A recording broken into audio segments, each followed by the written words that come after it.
At the end of the Old Testament is found the 12 minor prophets. Now, there's nothing minor about these prophets except that their books are a little bit shorter than the major prophets, Isaiah, Jeremiah, Ezekiel, and Daniel. These short books provide a fitting end to the Old Testament, one that keeps our eyes on the promises made to Israel in the latter days, and the promise of the Savior coming to save Israel along with everyone else in the world. We don't really know when the prophet Joel lived. We know he lived in the kingdom of Judah because he talks about Judah and its capital city of Jerusalem. But unlike most of the other prophets, Joel never gives us any clues about the time he lived in. He never mentions who the king was during his lifetime, and he doesn't talk about any of the events that happened when he was alive. Because of this, we really have no idea when Joel was alive, and speculation on where he fits into the story of Israel range from saying he served before Jerusalem was destroyed and sent into exile, to those who believe that Joel was one of the prophets who ministered to the Jewish people after they returned from exile. In the end, the time when Joel lived is less important, because Joel doesn't really seem to have been that concerned about his own time. Instead, Joel was focused on just one time, the day of the Lord. For Joel, the day of the Lord was any time that the Lord had shown forth his power and set things in order. In the first chapter of Joel, he gives a lot of allusions to the day of the Lord when the Lord sent plagues to free the children of Israel from their bondage in Egypt. But in the second chapter, he starts referring to a future day of the Lord, the day of the Lord, when all nations would finally see God's power. Joel told of the Lord's mighty armies coming to set the world in order. And the Lord shall utter his voice before his army, for his camp is very great. For he is strong that executeth his word, for the day of the Lord is great and very terrible, and who can abide it?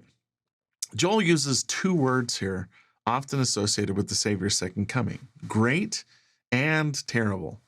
Both of these words are used differently today than when the King James translators rendered the text. Back then, great wasn't always good. It meant impressive, like Alexander the Great or Catherine the Great. Great didn't necessarily mean something was positive, just that it was powerful. Terrible also wasn't necessarily bad. It meant something that could strike terror into a person's heart. It could be exhilarating as much as it was terrifying. Is the coming of the Lord going to be a great or a terrible day? Are you happy or sad that you live in the latter days? It can be a blessing and a curse to live in the end times for sure.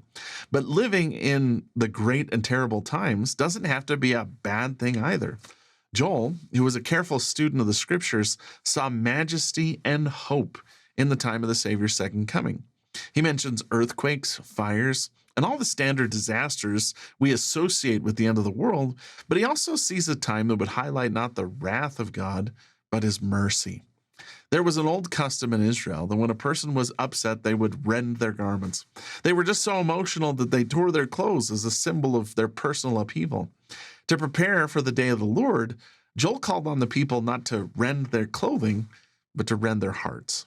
Rend your heart and not your garments, and turn unto the Lord your God, for he is gracious and merciful, slow to anger, and of great kindness, and repenteth him of the evil. Joel knew the act of rending your clothes could be a superficial, overly dramatic, and theatrical action, a way of showing everyone around you just how upset you were. But instead, what Joel asked the people to do was rend their hearts, sincerely and deeply repent of the actions and thoughts that drove away the Lord.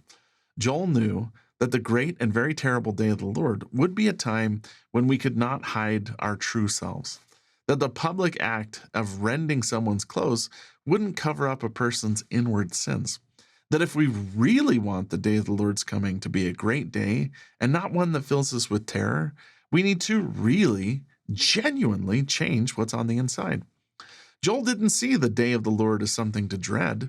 In the latter parts of his prophecy, he talks about a renewal of all things, and that the earth would be returned to a state like the Garden of Eden. The day of the Lord is not the end of the world, just the end of the wickedness of the world. Those who truly felt regret over their sins and shortcomings, those who would rend their heart, would find a new and better world after the day of the Lord.